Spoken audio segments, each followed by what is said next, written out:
안녕하세요. 브레이니 소온입니다. 내 맘대로 책 읽기 100일 프로젝트 67일차입니다. 행복의 열쇠가 숨어있는 우리말의 비밀 두 번째 이야기. 어르신, 누구나 되는 게 아닙니다.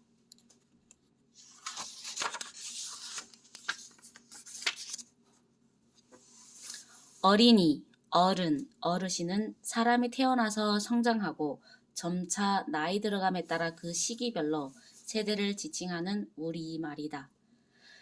이 말들의 공통점은 그렇다. 모두 얼에서 비롯한 말이라는 점이다. 어린이는 기운이나 물기가 어리듯이 어리기 시작한 상태를 나타난다. 어린 사람, 덜 성장한 사람이라는 의미로 어린이라 한 것이다. 어른은 큰 사람, 어르신은 커서 신이 되는 사람이라는 뜻을 품고 있다. 아기를 일컫는 얼라라는 말도 여기에 포함시킬 수 있겠다. 얼라는 사투리로 분리돼 있지만 사투리란 현재 서울 기준의 표준말이 아니라는 의미일 뿐 오히려 사투리가 우리말의 원형을 더 잘 보존하고 있는 경우가 많다. 어린이, 어른, 어르신의 변화는 알차게 연그는 과정. 얼의 성장을 기준으로 사람의 일생을 시기별로 나눠 다른 우리 옛분들의 지혜가 놀랍다. 사람이란 나이 들어 그냥 늙은이가 되는 것이 아니라 죽는 순간까지 계속 성장하는 존재라는 가르침도 담고 있다. 얼마 전 서울시는 노인이라는 호칭을 어르신으로 바꿔 사용하겠다고 발표했다. 노인복지과를 어르신복지과로 변형하는 식으로 모든 공문서와 공식 행사 등에서 노인보다는 공경의 의미로 담긴 어르신을 쓰겠다고 한 것이다. 이 같은 조치는 노인에 대한 우리 사회의 인식을 개선하기 위한 것이라고 덧붙여 설명했다. 그런데 이에 대해 한 방송에서 노인을 대체할 단어가 겨우 어르신을 선택한 것이냐라는 평이 나왔다고 한다. 아마도 어르신이라는 말에 담긴 본뜻을 알지 못하는 사람들 대부분이 그처럼 반응했을지도 모른다. 어르신이라는 말 자체에 지혜를 갖추어 존경받을 만한 사람이라는 뜻이 담겨 있다. 어른이라는 말 역시 그 자격과 책임이 이미 말 속에 들어있다. 어린이가 자라서 어른이 된다는 것은 열매가 연글듯 알차게 익는 과정이다. 그러니 어른이란 나무에 열린 실한 열매처럼 그 사회에서 결실을 맺은 자격과 책임을 맡은 사람이다. 이것이 어른의 기준이다. 만 19세가 지났다고 누구나 어른이 되는 것은 아니다.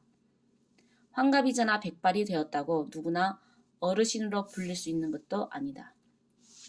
말 자체에 담긴 얼의 기준을 충족해야 어른으로서 책임을 다하고 어르신으로서 공경받는 자리에 설 수 있다. 인생은 학생 때의 성적으로 결정나지 않는다. 30대의 연봉으로 결정나거나 50대의 지위로 결정나는 것도 아니다. 죽음에 가까워진 노년의 삶에 어떠한가 그 사람의 삶을 결정한다. 떠오르는 태양만 아름다운 것이 아니다. 저녁 무렵 하늘을 서서히 물들이면서 저무는 태양도 더없이 아름답다. 인생도 그렇다. 아름다운 말년을 이루는 것이 진정한 삶의 길이다.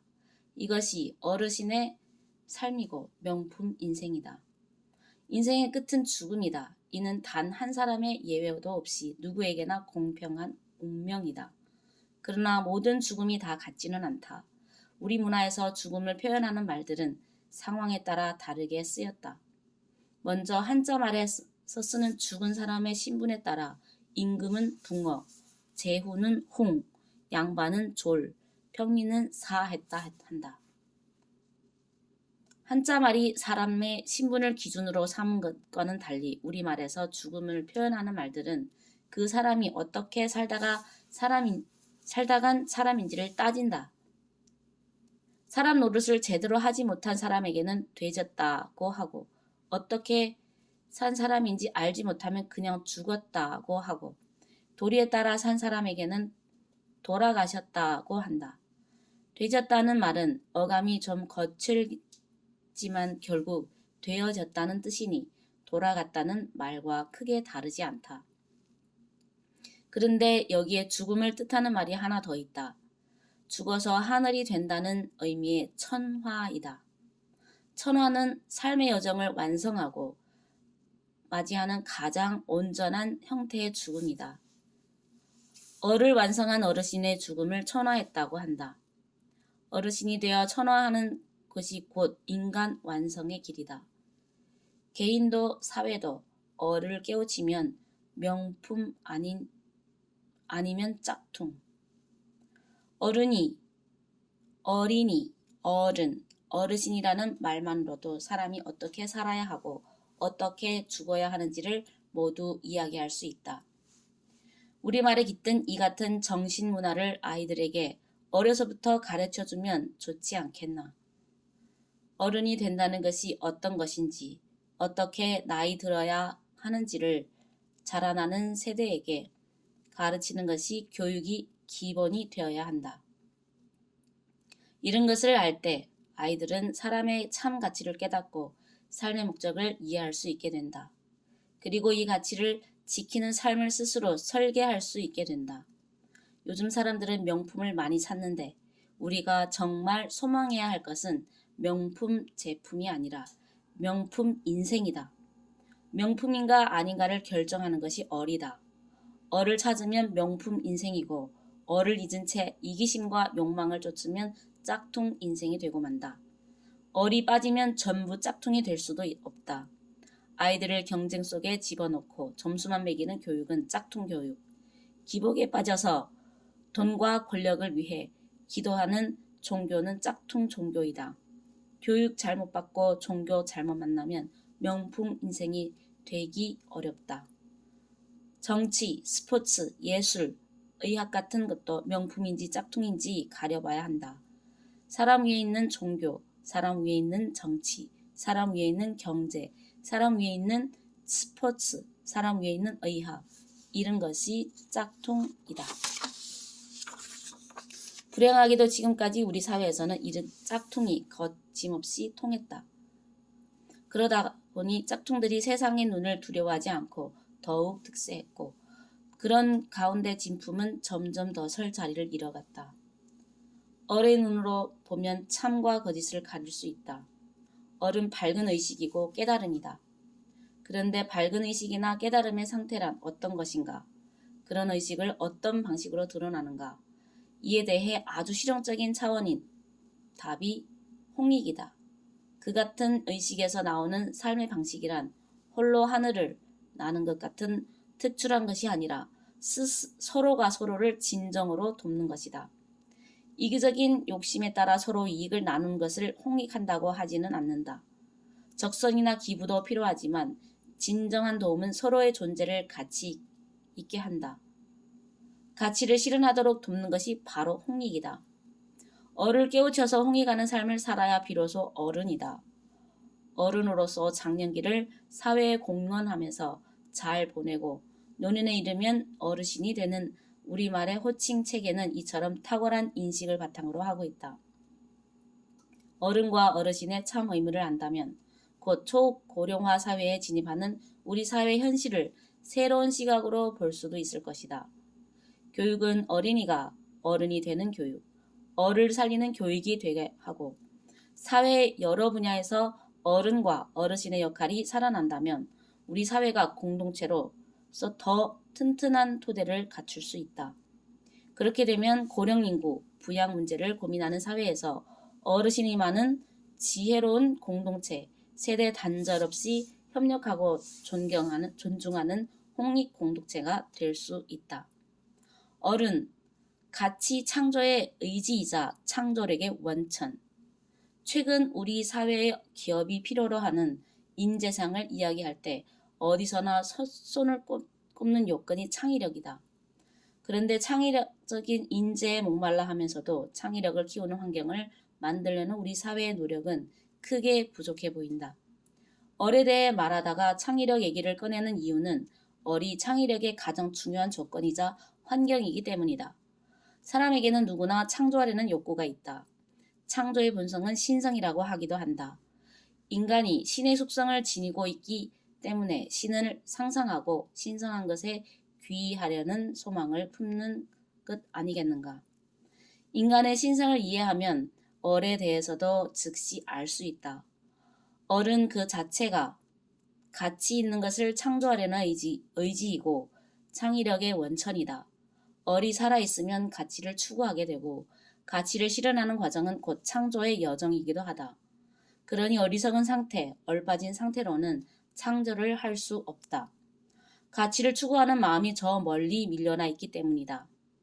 창조의 본성을 오랫동안 외면하면 사람은 우울해지게 돼 있다. 자기 파괴적인 우울증으로 빠지지 않는 경우에는 반대로 외부를 향해 파괴적인 행위를 하기도 한다. 사람은 복잡한 존재인 듯 하면서 에너지적으로 보면 이렇듯 단순하다. 창조하거나 파괴하거나. 청년들이여, 얼에서 나온 자아를 믿고 가라. 요즘 청년들에 대한 담론이 무척 많다. 이 시대의 혹독한 현실에 갇혀 길을 찾는 청년들에게 사회 여러 분야의 인사들이 나서서 멘토로서 길을 안내하려는 노력도 많이 기울이고 있다. 이들 멘토들이 건네는 해법의 공통점은 세상이 요구하는 기준에 자신의 삶을 맞추지 말고 자기 자신의 삶을 살라는 것인 듯하다. 이는 창조적인 삶을 살라는 말과 다르지 않다고 본다. 그러면 어떻게 해야 그럴 수 있을까? 물론 이 청년들에게 얼부터 찾아야 한다고 말해주고 싶다. 하지만 그렇게 말하면 대부분 고개를 갸우뚱할 것이다. 무엇보다 자기 안에 얼을 찾아라. 그것이 진짜 인재가 되는 길이고 자기 자신의 삶을 사는 길이다 라는 뜻을 단박에 이해하기는 어려울 테니 말이다. 하지만 그렇게만 된다면 우리에게는 희망이 있다. 청년들에게 자기 자신의 삶을 산다는 것은 막막하면서도 두려운 선택이다. 그것이 어떤 것인지, 어떻게 해야 그럴 수 있는지, 그런 삶의 목표를 진정 무엇인지 모르기 때문이다. 미처 모르는 채로 걸음을 내딛는 것이 본래 청년의 길이다. 발 앞에 무엇이 놓였는지 알고 싶은 마음이야 당연하겠지만 그것은 청년뿐만 아니라 누구에게도 허락되지 않는 일이다. 알지 못하는 채로 한 걸음 한 걸음 내딛다 보면 자신이 누구인지 깨닫는 순간을 만나고 자기 자신을 믿는 감각도 커지게 된다. 내가 나 자신을 믿고 가는 길이 곧 나의 길이다. 그런데 내가 믿는 나란 어떤 나인가? 감정에 물드는 내가 아니라 감정을 바라보는 나, 욕망에 들뜨는 내가 아니라 욕망의 뿌리를 관찰하는 나 아니겠는가? 그것이 바로 얼에서 나온 자아이다. 나의 얼 또는 얼의 나를 믿고 가다 보면 청년이 어른이 되고 어느덧 어르신이 이르게 된다. 어르신이 되어 자신의 길 끝에 다다르면 다시 나의 근본 자리, 얼을 낳은 근원의 자리로 돌아가는 것. 이것이 사람의 길이다.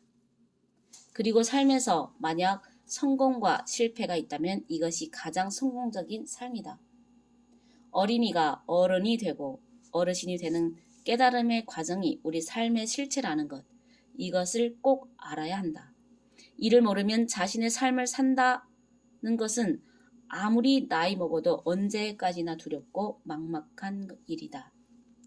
얼을 안다는 것은 생명의 근원을 아는 것이고 얼을 깨친다는 것은 삶의 목적을 깨우치는 것이다. 얼을 찾으면 어떻게 살아야 할지 알게 되고 얼의 이치에 따라 자아를 실현하는 길을 가게 된다.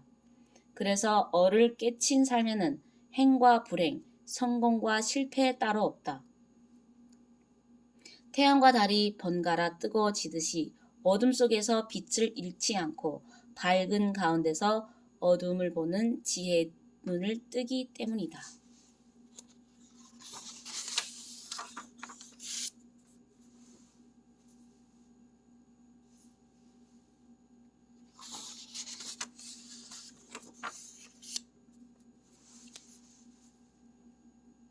오늘따라 책의 내용이 좀 어려웠던 것 같습니다. 그렇게 어를 모르고 산 얼치기는 늙은이가, 어를 키우는 산 얼찬이는 어르신이 되었다고 합니다. 나이만 먹지 마세요. 어에게 양보하세요. 당신의 하나뿐인 소중한 인생을. 이 얼이란 말이 어감이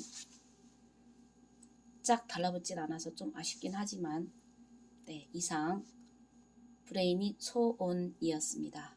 감사합니다.